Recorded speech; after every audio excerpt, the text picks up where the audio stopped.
Hello? Can you hear me? I can, yeah. Can you Do see you want to turn the camera on? Um, Yeah, that's weird. um,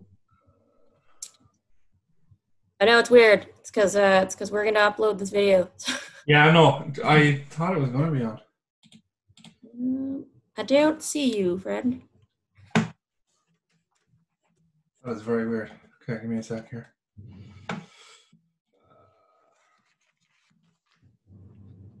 How's your day? It's 8 o'clock over there right now. Not too bad. I'm still trying to get used to being at While home. we're waiting, um, just a preface for anyone who's listening out there.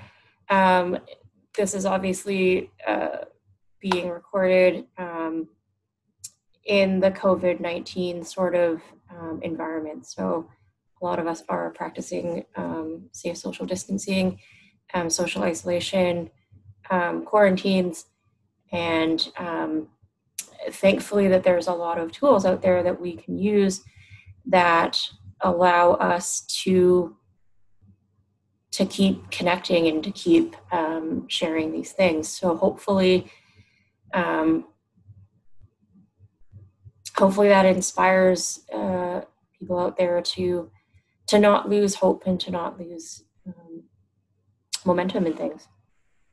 There we go. Can you see me? Yeah, I can. Hey, so thanks so much for joining.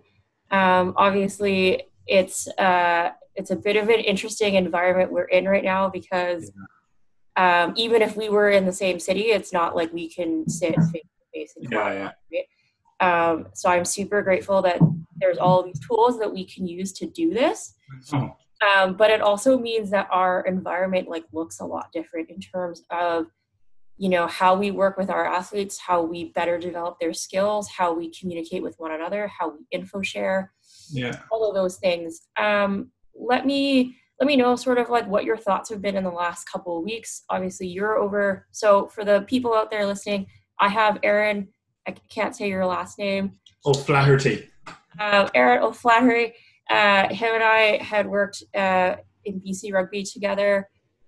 Never really in the same program, but always under a similar umbrella. You've been with Burnaby Lake Rugby Club. I have been with Mariloma and Capilano Rugby Club. And you have also graciously agreed to come and coach Vancouver Way with me. So thank you so much for joining. Kind of as we were sort of prefacing before, this sort of environment that we're in, I'm here in Canada, you're back in Europe. This environment has drastically changed how we interact with one another, how we interact with our athletes. How do you think that this impacts sort of what you're doing, what your approach has been, if you've had to make changes, and if you've seen positives out of those changes that you've had to make? Yeah, definitely. For me, anyway, the biggest thing I found is just being able to take a step back. I've been so busy the last couple of years that it's kind of okay, assess everything. In regards to on-field coaching, yes, the on-field coaching has stopped, but that doesn't necessarily mean that the players can't seize up training. Yeah. So a lot of the things we've done the last couple of weeks is send out videos for players to do individual stuff, whether that's individual fitness, speed, and then just kind of general ball work. Yeah, and do you think that they're responding to video content in the same way? Obviously it is a little bit different when you're not there in person, and you're not actually there physically interacting. But do you find, you and I have worked with senior level athletes as well as younger athletes, but do you find they're adapting to what these new tools look like? It all depends. So, for example, I'm coaching Gold Regions Rugby Club at the moment, and a big thing what we brought in is the burpee challenge. So essentially it's 14 days of burpees. First minute, it's first day, 1 minute of burpees, second day, 2 minutes, and so on. The players have responded really, really well to that. So they're constantly putting themselves through gruesome behaviors. But in regards to the skills, I don't think they've taken it on as much. Now Right. I'm doing some work with Connacht Development, and they've taken up the challenge. I think the main focus with younger players coming through is they all want to be professional rugby players. Of course. So a lot of them, they don't, how would you even say it? They don't mind going that extra step where you'd always see them with a rugby ball in their hand. They want to breathe the sport. So Yeah. it doesn't really matter if they're with their friends, with a team, they're always going to have that mentality. Right. Have you participated in this burpee challenge? I have. I did And 8 minutes today. how are you getting on? Oh, it's disgusting. Really disgusting. It is disgusting, but I mean, these are the sorts of things that, you know, we can do as colleagues. These are things that we can do as coaches. Yeah. That helps to keep them motivated, right? And it's also, I think, part of the challenge here is everyone's sort of in a similar situation. So this is not really unique to a specific region or anything like that. If we were to stay in this sort of isolated environment for, say, you know, some places are saying for the next 12 to 16 weeks, how do you think some of these adaptabilities are going to either aid athletes that are coming back, like once all of this kind of settles out, or do you think we're going to start to see expected setbacks before we sort of get back into the groove of things? I think the biggest thing at the moment is it's going to be a test of character for these players, because obviously I'm coming from a season where pre-season usually doesn't start until July. It might get brought forward to possibly June, if even. Right. That's hopefully. But I think there's a lot of test of character from both a development aspect of these players. So the way I look at this whole situation is it's crazy, but I'm looking at what can we do instead of what can't we do. No, which I think is such a great mentality to have. And for me, I'm pushing for the players to do more analysis, try and broaden their horizon on that rugby IQ aspect. Right. And hopefully, we can get guys fit in 6 weeks. Okay, the handling, the core skills mightn't be that great, but I don't think they'll lose that much of an aspect. Yeah. I definitely agree with sort of that analysis piece where it is things that we can do from our homes, right? So a lot of times you have access, or at least hopefully have access to game footage. You know, if you've played a lot of rugby and you've played a lot of footy in different places that have filmed it, hopefully you can get your hands on game film and you can sort of look at it from a much sort of different lens, right? So I'm sure you can kind of attest to this, but when we're looking at it as coaches, we're looking at game analysis and game film from a slightly tactical and development lens, right? Whereas when you're looking at it as a player, it's a bit more sort of self-reflective in that tactical aspect where it's, you know, it's here's the things that I have been doing and here's where I found success. And it's, am I taking the time right now where we can't be exercising a lot of these sort of broader things on field to say, you know, here's the small tweaks that I can do, and here's small things that I can make changes on, and here's smaller things that I can work on while in a sort of more isolated environment, that when we do come back to a bigger sort of group setting,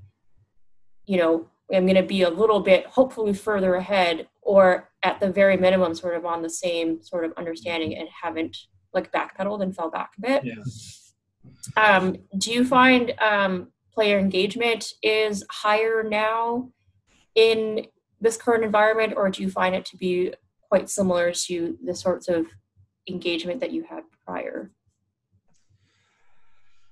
I don't see much change, especially the WhatsApp group that I'm in. It's all fun and games right now. So, there's not much, a lot of that stuff and a lot of the engagement that would happen before this would be all about a particular game or a training. So there wouldn't be that much outside of that. Mm-hmm. As I said, it's all now about what kind of trick shots they can do and that kind of stuff. But I mean, you gotta sort of like keep it a bit definitely lighthearted. keep it as positive as you possibly can. You know, it's things that are positive, it's things that are engaging, but it's also just keeping that connection, right? Like this is a very like isolating experience for a lot of people, especially if you come from a realm of team sport where you're used to being around your mates all the time and you're used to being around people just in general all the time, to really not being able to be around anybody. It's quite like a strange and isolating thing. Well, I mean, it's not that I didn't work out a ton before. I worked out every day. But do now... the burpee challenge with me. What's that, sorry?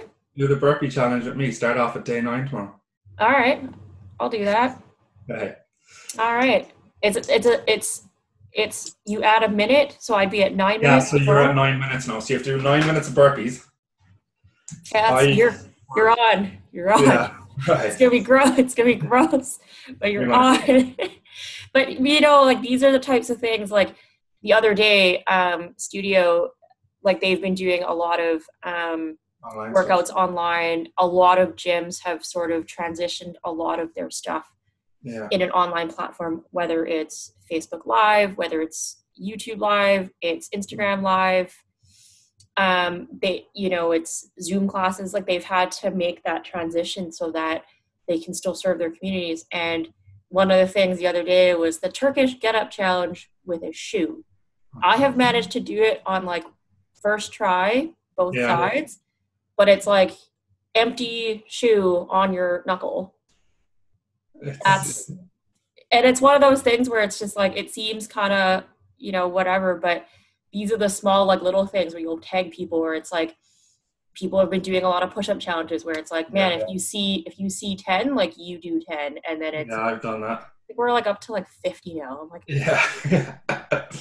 Like there's certain parts of my body that are just going to get so much bigger as a result of this. And then the other parts of my body are just going to like proportionately shrink because there's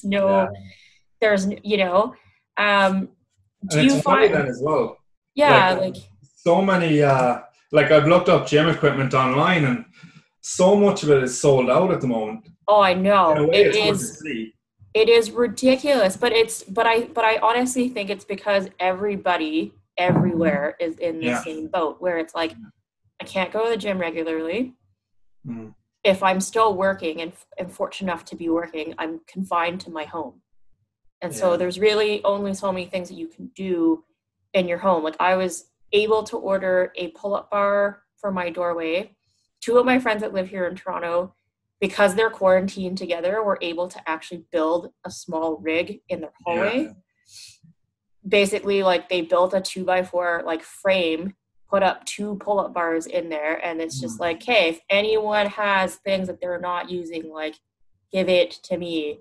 And it's one of those things where it's like I was really fortunate to have bands and stuff like in my house before, but it's like I've had to find creative ways to like utilize them to get enough resistance for stuff. And then it's like, okay, if I've gone for a run in some like quiet, secluded neighborhood, I've seen like empty park benches. I'm like, great, we're gonna like box jump on these like benches that no one's using right now. And it's just like, it's finding ways to be creative because at least if my athletes and athletes that I've worked with like see that, okay, like I am not in any different of a situation. I'm in the exact same situation where I don't have access to the gym anymore. I don't have access to a large amount of weights. I don't even have access to my office, like where I shoot all my videos and where I do all my stuff. Like this is where I live. It's where I eat. It's where I work out. It's where I work. It's where I do everything. It's everything now, right? But it's like, you just have to be creative. And I think as long as they're seeing that you're making the effort to like still keep routine and to still work on things, hopefully it inspires them to want to keeping up with stuff, even if it's like these fun little, whatever challenges that we do together. But part of it's us also connecting and supporting one another through sort of like a shit time, right? Yeah. What's it been like being back home now? It's strange. Um, Part of me is delighted. Yeah. So I got back in October, second week in October. I Yeah. took, like, I told myself, okay, I'm taking 4 weeks off, not doing a thing. Right. I arrived back into Dublin at 2 o'clock. Yeah. No, 1 o'clock. I Yeah. arrived back into Galway at 3:30, and I'm up in the club coaching at 6:30. Like, and then I question, okay, I need to take a break. Yeah. Started back working, coaching, connect development stuff, coaching Galway regions, and yeah, no, it's been fun. I'm kind of happy that this kind of happened in a sense, just to give me a break. But no, it's been interesting. Seeing everybody, I think, is the biggest thing. Yeah, and it's always different when you're sort of like away from a type of environment and you come Yeah. back into what that environment is. Like the environment hasn't really changed, but you just haven't been there in a while. Yeah. And so it's always really interesting where it's like, yes, there's familiar faces and there's familiarity in a lot of different things, but there's also a lot of changes because you have been in a completely different environment Definitely. for the last couple of years, right? Yeah. And it's even the same, like just coming back to the East versus the West. Yeah. Things have definitely shifted a little bit. And also like I just happened to come back here when everything blew up. Yeah. And so it's like, okay, great. Like I can't immerse myself in anything because I am locked out of everything. Mm-hmm. And it's kind of like out of your control, right? But it's any of the conversations that were had prior to all of this, those are still ongoing. Yeah.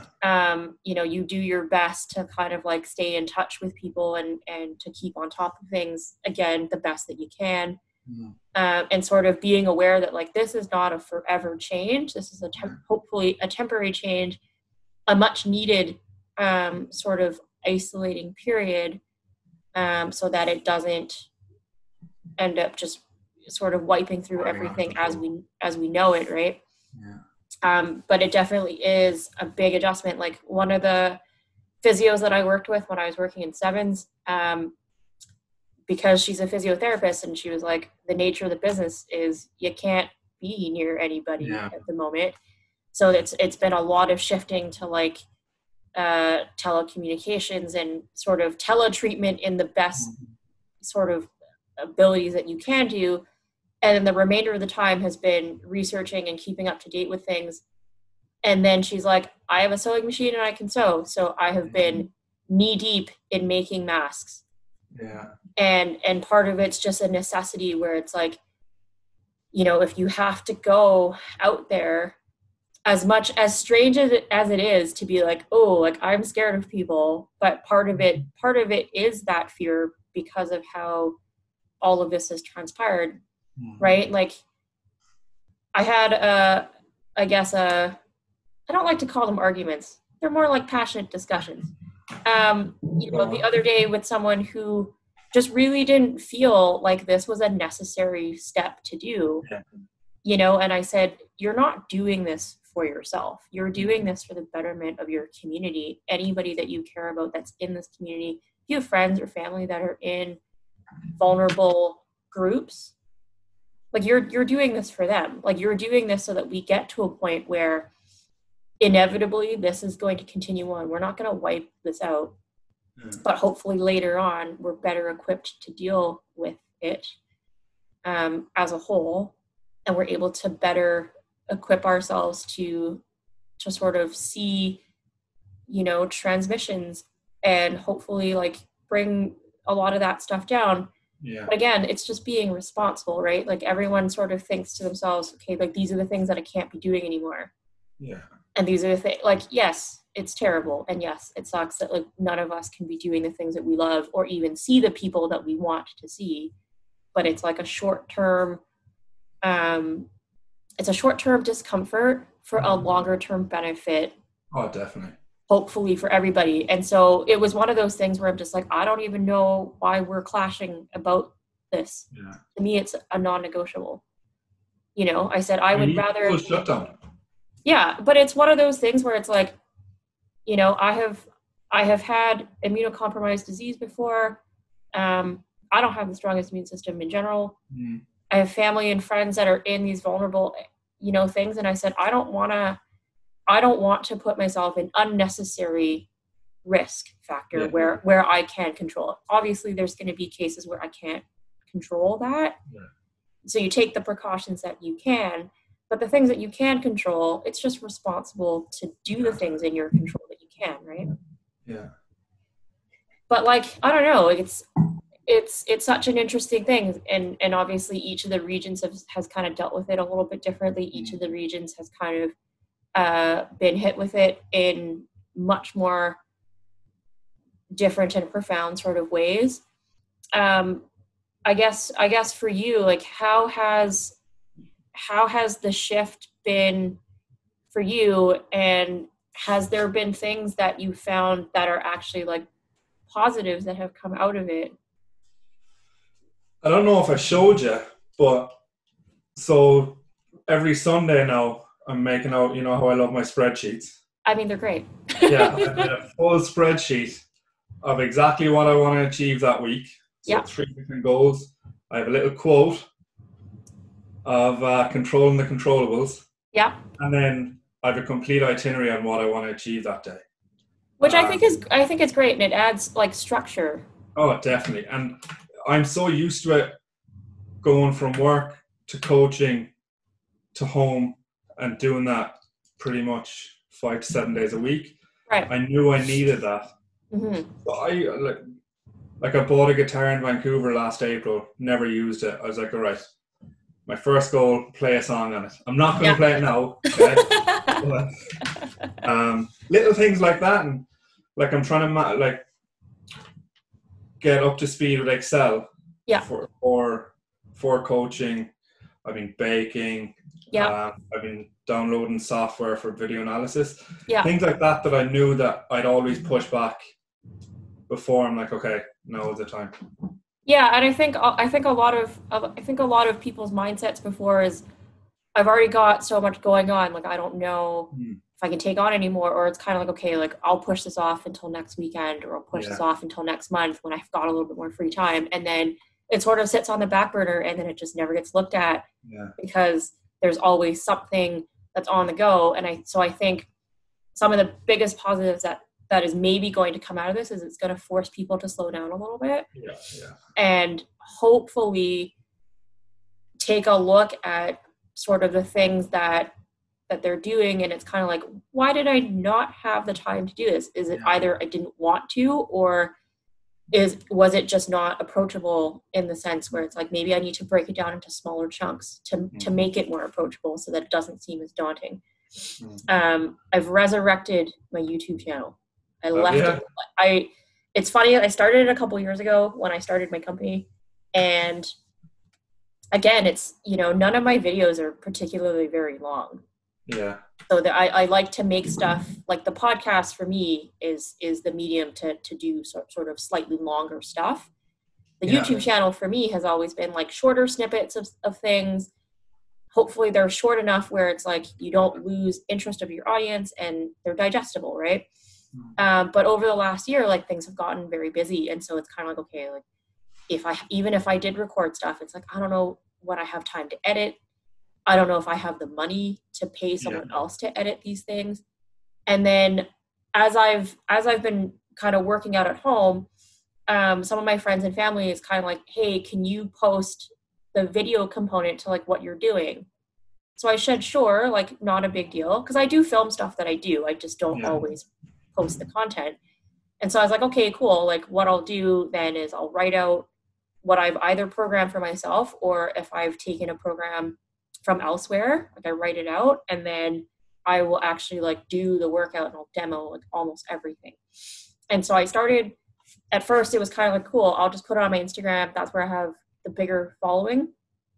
And then I would every once in a while like upload stuff to Facebook. And then a couple of my cousins were like, can you do this like every day? Can you do this more often? I said, sure.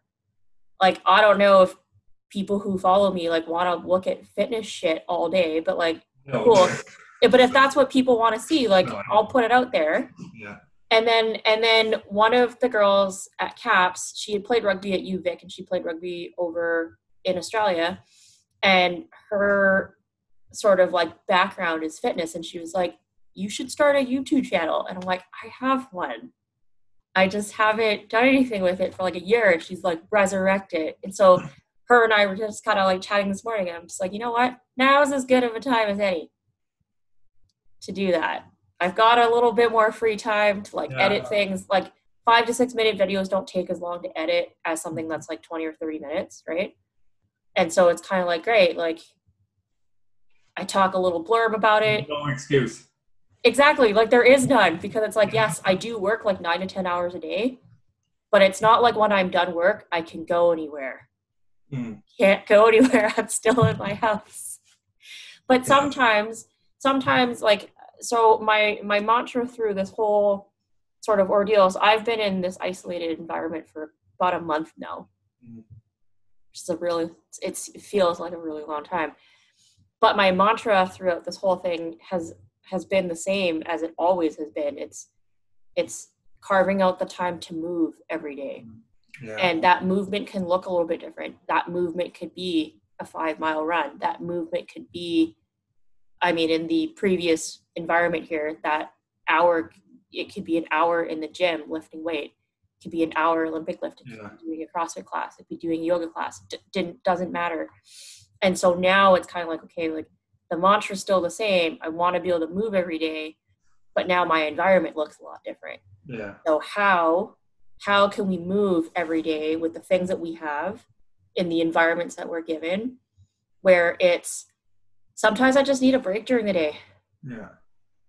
And it's, I've kind of found I was all go in Vancouver, that for these schedules that I make, I'm not going to stress out if I say, okay, I'm tired, I'm going to sleep in for an hour or two, or I'm actually going to wipe that whole day out and just take a me day, because it's come to a point where I'm starting to understand how I go. Yeah. And just as long as I don't burn out, I'll be kind of happy. Yeah, and I think part of having some semblance of structure is so that nothing sort of blurs into everything else. Yeah. Because it gets really easy for everything to blur in when your environment is literally the same, because you are confined in a space, right? Yeah. Where it's kind of like my commute to work now is my bedroom, so like 5 meters away in my living room. Yeah. It's not far. You know, and it's kind of like, do I put on a clean pair of joggers today? Yes. Absolutely not. Winning. Hey, I showered and I put on clean clothes for this. Look at you go. I know. You know, but it's one of those things where it's like, you know, there's not quite as much of an effort, quote unquote, anymore, because my work and my gym environment and everything else is all in the same place. Like there's no complete like physical separation between any of it. Yeah. But at the same token, I think you're still sticking to that routine. At least I'm trying to, but I'm also trying to be mindful that if I don't 100% stick to it, that like you can be a bit forgiving to yourself. Yeah. Because this is it's a massive adjustment. Yeah. A lot of people to completely change and uproot how they're doing things, when they're doing stuff, who they're interacting with, where that interaction happens. It's all changing, right? So I think part of that is learning to be compassionate towards ourselves and not beating ourselves up for saying, hey, I've gotten all these things planned today, but like I didn't get to any of them. That's cool. Yeah. Like it's another 30 days to do them, so right. But it's like it's perfectly fine. Like if you don't get up at like 6 a.m. every day to get this done, like you can allow yourself to have that lie-in for like an hour or more if the rest is what you need. Yeah. You know, and some days it's kind of like Theron and I have talked about this. He was my strength coach before, but he was like, some days movement just looks different. Like some days you're just like, cool, I'm just going to stretch a little bit today and just like move my body. And then that might inspire you to do a little bit more. But he's like, but if that's all the mental energy you have that day to do that, that's perfectly fine. Yeah. and it's difficult to beat ourselves up for not doing more, but maybe that's all you have the mental capacity to do at that time is just that, and that's perfectly fine. Yeah. Where do you, I've always been very curious, which is the age group that you actually enjoy working with the most? Oof, good question.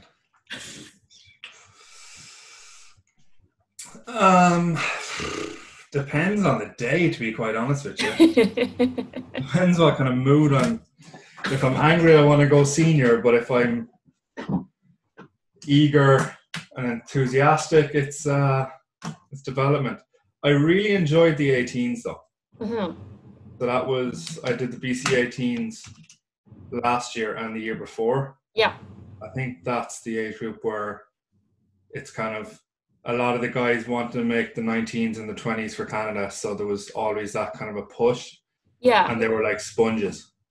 And they're also, I find, I've worked with the 16s and the 18s at the provincial level. I've worked with the 18s at the Canadian level. And then I've worked with seniors otherwise. Yeah. And I always find the 16s, depending on the group, some of the groups have been really good and some of them have, not that they're not good, but they're just less sponges. Yeah. And I find the 18s, similar sort of mindset, like they're a tiny bit more serious in the sense where they're just like, okay, like this is that first crack into what national level and potentially international competition is going to look like for them. And that, you know, for some of those lads and for some of the women that are at that sort of stage, some of them just don't progress past that because they really do burn out. And they lose the love for competing and they lose the love for the sport in general because they're just so burnt out. But then for some of them, like it really drives them because they want to make that next step. And they know that those are sort of pivotal years of development from sort of like 17, 18 to about 21. Yeah. It's that kind of critical, you're at like sort of like a critical impasse where you've hopefully played enough footy at that point where you've gotten a lot of fundamental skill and you've gotten you're starting to build like a foundation for your IQ. But you're still at a point where like you want to learn and you're eager to learn and you want to develop and you're open to different new interesting ideas and you're not, hopefully not quite as jaded about being in and around and inundated in the sport as you would be if you're just a little bit older. Yeah. I think a big thing comes down to it as well is that pathway and do they see a future in it? I think that's the biggest thing I found with Canadian rugby up until maybe 2 or 3 years ago. Very few Canadians actually make it to the professional stage. Yeah. Whereas if you look at other sports like hockey, where there's a clear pathway on how players can make it. Yeah. And then on the other side, with parents saying, okay, this is going to cost so much money. Is it worth it? Are we we might get a scholarship. Yeah. And that's where they're kind of looking at it. But they're not really looking at that professional aspect. Up until this year and the year before, I think, with the MLR. Yeah, I think the MLR has definitely helped. There's currently 2 Canadian teams in the MLR, so that has helped tremendously. 2? Sorry, just the one. And then there's Seattle that's really close to Vancouver. You know, and so having opportunity that's here in North America, I think is huge for some of those guys that, you know, might not be able to crack a professional contract in Europe or in Australia or New Zealand. So it definitely makes that dream a bit more attainable. And also I think what it helps to do is it helps to retain some of that locally developed talent here so that it continues to develop that talent here. And so, and even from the coaching aspect, what I find the most interesting is, so I didn't get into level 3 this year. Did you not? No. And I was a prime candidate to get in. Yeah. Um, Was there reasoning? There was none. Yeah.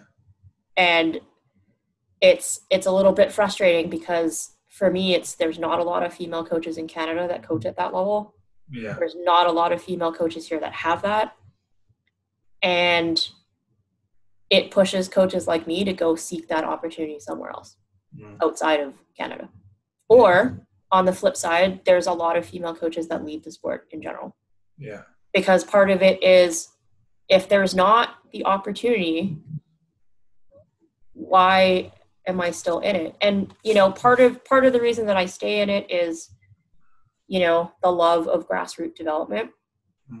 Part of it is a thorough understanding that you don't have successful national level without having a solid base. You just don't have that. You won't have anything to draw up to that national level. Yeah.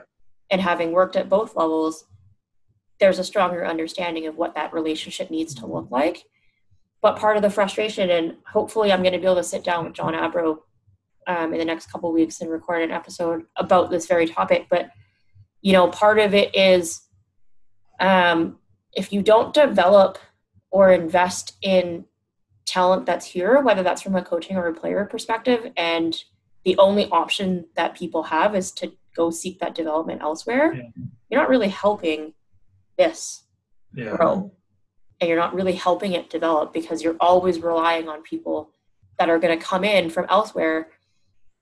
There's a small percentage of the foreign coaches that we bring in that will stay here permanently, but not all of them do.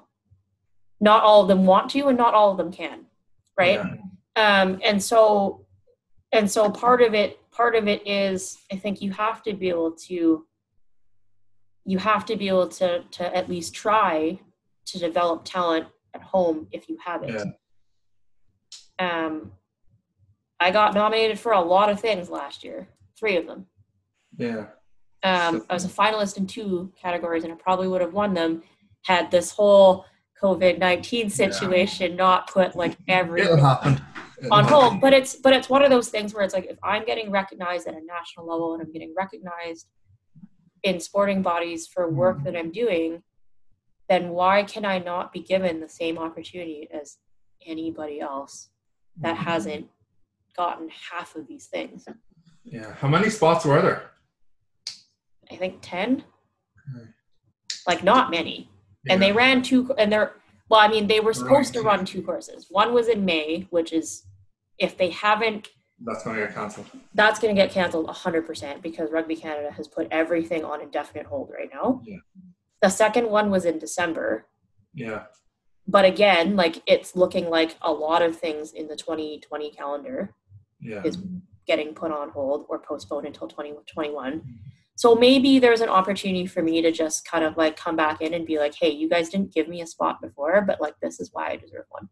You know?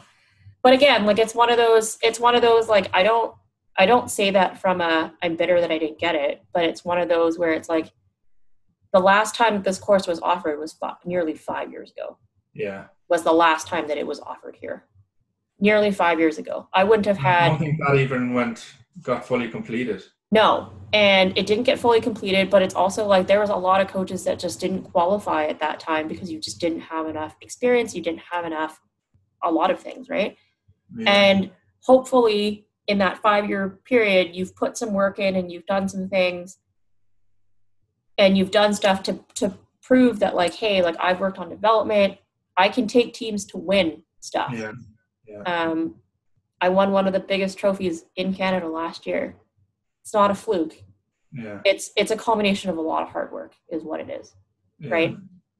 But it's one of those scenarios where it's just like, if you look at records, I have a very good one.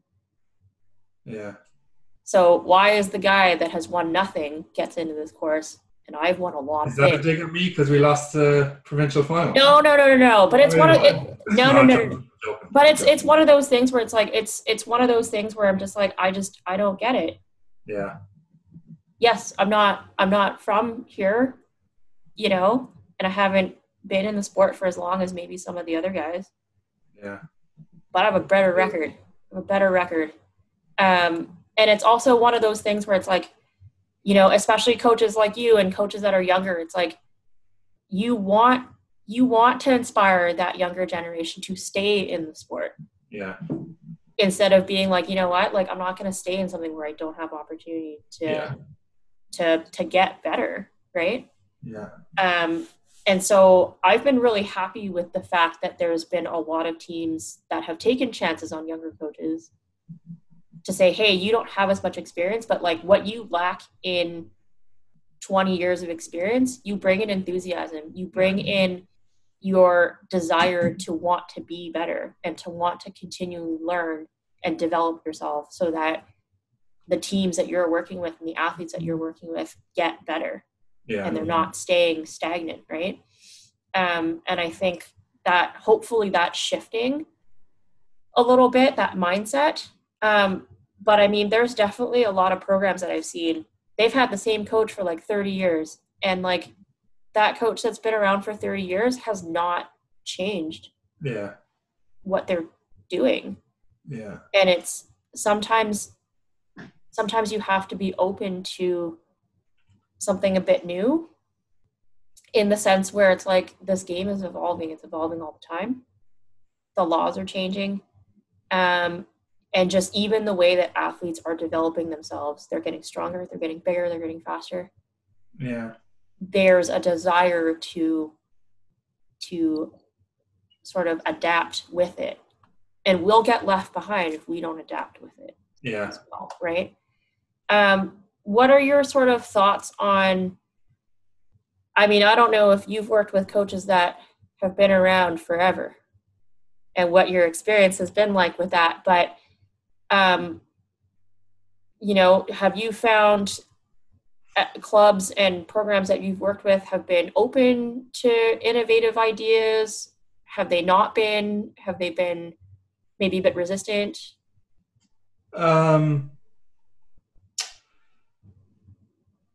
Moving into Canada, I think the biggest thing that helped me was just the Irish accent. Yep. It's just, they see that fresh blood. Yeah. They see, okay, this guy, he's from a tier 1 nation. He knows his stuff. Yeah. I might know absolutely nothing, and I could bring in completely new ideas that make absolutely no sense. Right. But I think they'd buy it because of that accent. And right. It's like automatically you see a New Zealand player, oh, he must be good just because he's from New Zealand. Yeah. But I think it did open a lot of doors starting off. And then what do you find has been the difference now that you've returned home? I think knowledge of the game. I kind of came back thinking, okay, I think I know a bit more than I actually did. I was lucky enough, I was coaching McCall Regions, and some of the coaches that are in there, well, 2 of them played professional rugby, another one played Irish clubs. So I kind of got a feel for them and saw what their priorities were, and I'm like, okay, some of my things might be different, but I'm actually going to take them because it's the newest kind of techniques or whatnot. But no, I think I've learned a lot, especially in the last 6 months, just from that tactical aspect. But I think the biggest area where I developed in Canada, and especially Vancouver, was that just the coaching experience and that emotional intelligence side of everything.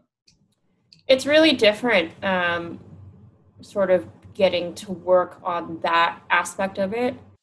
And at least for me anyway, like every coach that I've ever worked with, I've been able to learn something different from all of them. Because everyone's approach is going to be a little bit different, right? Everyone's viewpoints are going to be a little bit different. And sometimes we're looking at the same sort of problem from a slightly different lens. Yeah. And your idea might not work entirely and my idea might not work entirely, but if we combine the two things, we're actually quite a bit better off, right? Mm-hmm. And so a lot of that, at least for me anyway, has been about open collaboration. Yeah. It's the exchange of ideas. I went and coached with Stars Rugby for sevens. I got to coach with Medi Baker from New Zealand. She's amazing. There is so like, and she has been a professional rugby coach for 20 something, 30 years. Wealth of knowledge. But part of the biggest things that I learned from her is not anything really to do with technical rugby. It's everything else about coaching, everything. It's just the way that she deals with the players. It's the way that she sort of leads them to learn the skills that she wants them to, where it's kind of like, okay, like if your skill box, we've marked it as red because this is an area you need improvement in. How am I going to best lead you so that you actually learn and develop that skill? It's going to probably be a soft skill. One of the players, the soft skill was leadership. And it's like, we just happen to have a slightly difficult situation. And it's kind of like, okay, like this is an opportunity for her to learn how to better position herself in sort of a leadership sort of role here while dealing with some slight conflict management with other players. That's not something you can manufacture. Right? But it's as a coach, like how can I help you develop that skill? Because it's not something I can be like, great, you need 30 touches on a ball. It's not a skill like that. It's a very different type of skill set, right? So just being able to observe her and watch her, how she develops that, my goodness, it was mind-boggling because it's like, it's one of those things where it's like, it's really about people management. Oh, definitely. At the end of the day, you can bring in coaches that are technical skills coaches. You can bring in strength coaches. You can bring in speed coaches that can work on those sort of like physical aspects. Kind of tweak those skills. It's really difficult though to work on some of those softer skills because a lot of those scenarios you can't plan for. Like you can't just say, great, like we're going to simulate this environment. Like a lot of those things you can't simulate. Right? But we can help to teach them how to think about things, how to sort of internalize certain aspects, how to externalize certain things, who to go to, how to self-reflect, and then hopefully what happens then is some of these skills that they learn in sport, they can take these skills and apply them to other areas in their life. And I think the biggest thing for that as well is how can we get essentially you're manipulating players to try and get them out of their comfort zone. Without actually realizing it. I think that's the most rewarding challenge I had, especially in the BC programs where like when we were in the week-long camps, there'd be a lot of presentations and analysis, and I'd be kind of pushing guys, okay, so they'd be all in groups. Okay, so just for example, Jimmy, how come you, like, do you want to lead this presentation? And they're like, oh no, go on, you're fine. And then they wouldn't have actually took that step themselves. A bit of a nudge, I think. And then they realize, okay, this isn't actually all that bad at all. You know, to gain that confidence. And I think a lot of it is also like learning how to work with people that you might not always, especially with the youth, they tend to group together with people that they're familiar with. Right? And so part of that is, especially as you're starting to play higher level rugby or play higher level anything, the chances are you might be with blokes that you just don't know. Or know very well. But you still have to function as a team and you still have to function as a unit. And so are you able to develop those skills to get out of those comfort zones to say, hey, like we're now the group.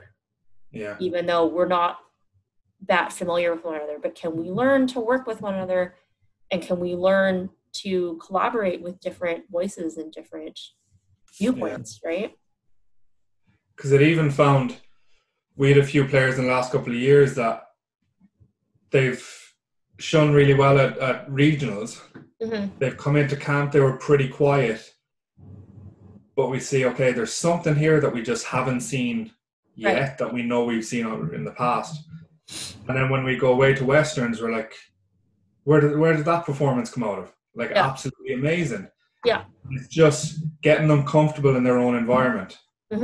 I think is the biggest thing I found.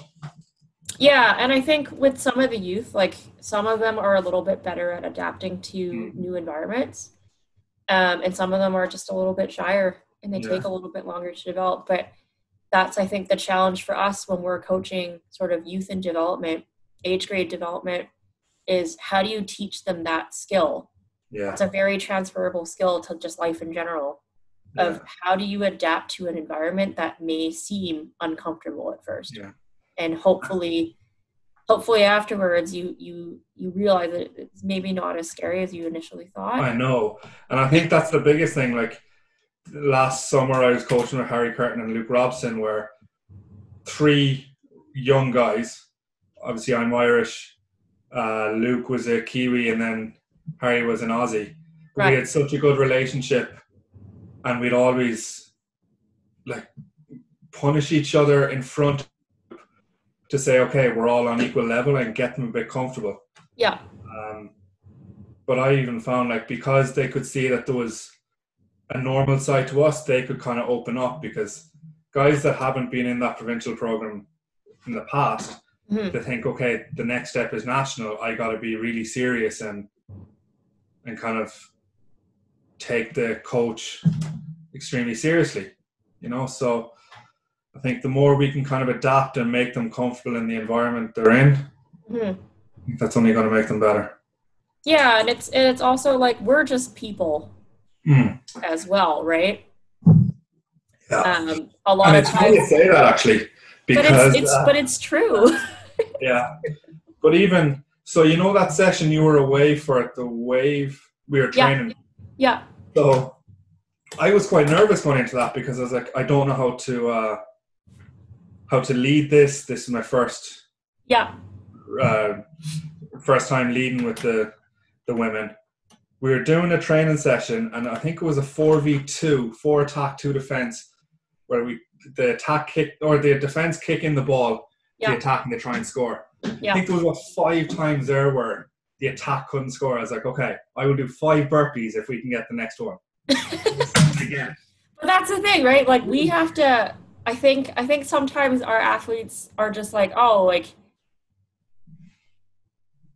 you guys are coaches. And it's like, yes, it's serious business, like majority of the time. Yeah. But there's a small percentage of the time where it's kind of like we're also just human beings, and we're also just people. Yeah. And if you can see that sort of other side of it, and you're a bit more relatable.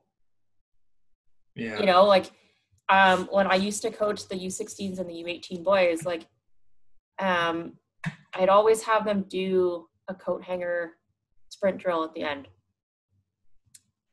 You do 3 rounds of it, and if you dog it, you do 2 extra ones. Yeah. I've gotten teams to do 7 of them before, because they were just like, oh, like this is, and I'm just like, this is not a benefit for me to sit here and watch you sprint. It's we've just finished a hard session. Think of this as the 79th minute in this match. Like, are you just gonna give up in that last minute, sitting on either your try line defending that out, or on their try line trying to score? Like, you're telling me that, oh, we're almost done, so I'm just gonna give up? Like that's not what you would do in game scenarios. So this simulates that mental sort of fortitude. And one of the guys looked at me and he's just like, are you going to do this with us? I'm like, here's the thing. I'm double the age of most of you. So yeah, I'll do it. Yeah. And all of a sudden they get comfortable. They're like, okay, if they're doing it, I'm going to do it. And it's one of those things where it's like, I should not be faster than half. Yeah, I know. Should not. I was. And I was just like, I'm old. Yeah, I think in comparison, right? Yeah. But it's one of those where they're just like, all right, she put her money where her mouth is. I'm just like, hey, I'm never going to make you guys do things I do not do myself, or would not be comfortable doing myself. So sure, you want me to run this with you? All right, I'm going to do it. Yeah. Right? But it's like, but at the end here, hopefully what this shows is there is a rhyme and reason for certain things that we're doing and why we're doing them at the point in times that we're doing it. It's Yeah. not because I want to sit there. I used to be a conditioning coach. It's not because I want to sit there and watch you suffer. Yeah. That's very evil, and I'm not quite at that level, but Yeah. but it doesn't bring me joy to sit Yeah. there and use fitness as a punishment. Mm. Part of it for me is, if you want to be playing at that next level, you have to be comfortable in those uncomfortable scenarios. Yeah. And you kind of have to be okay with being pushed hard, Mm. because in game scenario, you're not just going to give up because you're just like, oh, we got like a minute or two left. Like, it's fine. Yeah. It's not fine. We've seen it in game scenarios where, like, that's sometimes a make or break Yeah. of that match, right? And that definitely kind of differentiates between kind of the great and the best. Like, if I could easily pick out maybe a handful of players that I could say, okay, you actually have what it takes to make that next level, Yeah. then the others, they're still really good players, but they don't have that mental edge to kind of bring them forward. Yeah, no, 100%. Like, it just, it astounds me a little bit where some of them are just like, what do you mean you want me to do this? I'm like, it's not because I just want to sit here and like twiddle thumbs and this sparks joy. It's because I know that it'll help you, hopefully, for that next level that you're aiming to get at.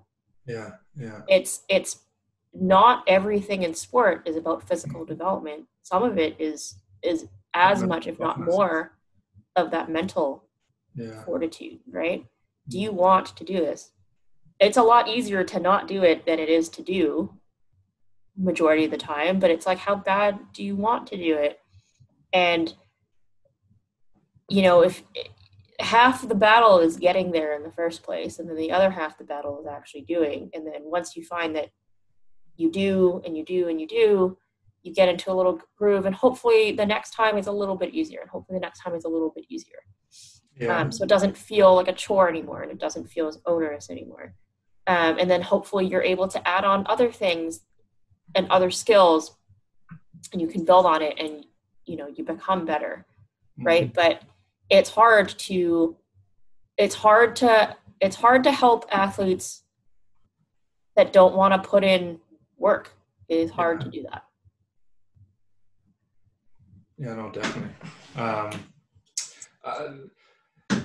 And it's interesting then as well, because there are a few that have that mental edge, but it might be hidden away. Mm-hmm. And I think us as coaches, it might come to a stage where you got to give that player confidence. Then all of a sudden that confidence clicks, and they've already actually had that mental aspect, but it's just a bit of a blockage. Yeah, and I think a lot of times, especially with the younger athletes, if you are the example of what you want them to do, a lot of times they'll be like, okay, cool. Like, if he's doing this, it seems a bit more approachable in that way, right? It doesn't seem quite as scary. Yeah. When you see your coaches, doing stuff and working on things where it's kind of like, I mean, we're going on record here. I don't want to do 9 minutes bloody burpees tomorrow, but I'm going to do it. I'm going to do it because it's good for me. It's like, and I've even found the first 6 days, they were really mentally tough. Yeah. First 3 minutes were fine. 3-4 minutes were fine. Yeah. Then once I got to the 7th minute yesterday, it was only once I got to maybe 6 minutes, 20 seconds where another side of me kicked in. Yeah. That fight or flight kind of mentality to just keep pushing through. Yeah. And then I kind of felt that I could do a bit more, but then today came and I just couldn't get that. Which is, and this is what we talked about earlier. Like, that's perfectly fine. Yeah. And it's not something to like beat yourself up over, to say, oh, okay, like, I've been doing so good up until now, and like, just if that's the mental energy that you have to expend today, and that's all you got, like, that's all you got, right? Yeah. All right, Aaron. Well, thank you for this enlightening conversation. I know, it's been fun.